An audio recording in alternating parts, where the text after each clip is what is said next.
This story is of my creation, and I reserve all rights, so no using for AI training or content. Now, on to the story.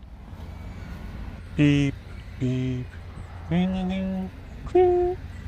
Cars pass by on the street alongside the park as kids ran with laughter and excitement. Bikes stood in the open area as kids played tag.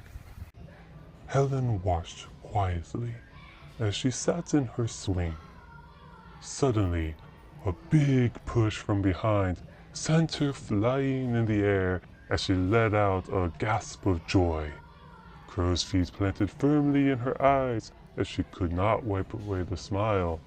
As she fell back, the strong, firm hands that she loved gave another push. "Higher!" she cried in her 10-year-old high-pitched voice. "Higher, Papa!" "Sure thing, my sweet little angel," her soft baritone father said as he abided by the request. As Helen swung in the air, her father stood back with content on his face. He cleared his voice and began to sing. "Swing low, sweet chariot, coming for to carry me home." Helen frowned and shouted from her swing in her teenage voice, "No, no singing, especially that one. Stay with me." But her father simply smiled and continued. "When I looked over Jordan, and what did I see? Coming for to carry me home." "Stop it!" Helen's swing would not stop. As she tried to plant her feet, the ground ebbed away. Then she heard a bugle playing notes. G, G, C. "No! No! No!" G, C, E. Helen wept and sobbed, helpless in her swing as it swayed to and fro. She looked down at her legs, only to see a folded flag in her lap. Her face crinkled, and tears fell upon the stars. "Stay strong, my little angel." Helen opened her eyes, but the tears still clouded them in the dark room. She sniffed as she got out of her bed and walked over to a drawer and pulled it open. There it was, that nightmarish flag, still in its neat triangular fold. At least, it was neat until Helen's fist pounded it, rattling the contents of the shelf. She let out a deep breath, and then proceeded to pat out the wrinkles once again, still huffing and trying to dam the river flowing from her eyes.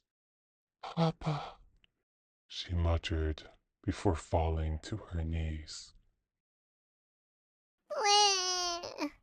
Helen wept for perhaps half an hour in the dark when she heard a scream from her neighboring room.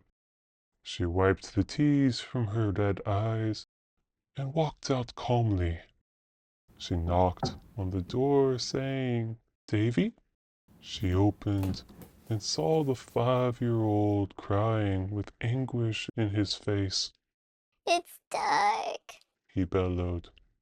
Helen looked around, but could not see the light from the bunny that typically illuminated her little brother's room.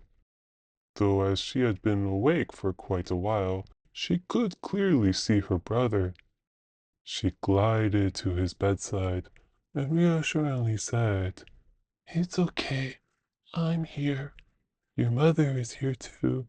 Shall I get her?" No, stay with me.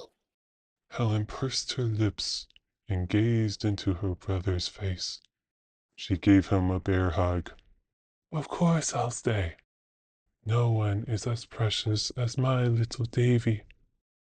Davy sniffed and pointed towards the desk that held the bunny lamp. Can you fix it? "I have a better idea. Come with me, and you can sleep in my room with me." Davy held Helen's hand tightly as they returned to Helen's room. She grabbed her watch and went to bed next to Davy. She activated a bunny hologram. Davy's breathing regulated as he embraced Helen. Soon he was quiet and peaceful, and not much later, she was too. For more stories, including Helen, please check out my short story collection of The Vixen, available on Amazon Kindle. Thank you, and I hope to see you next time.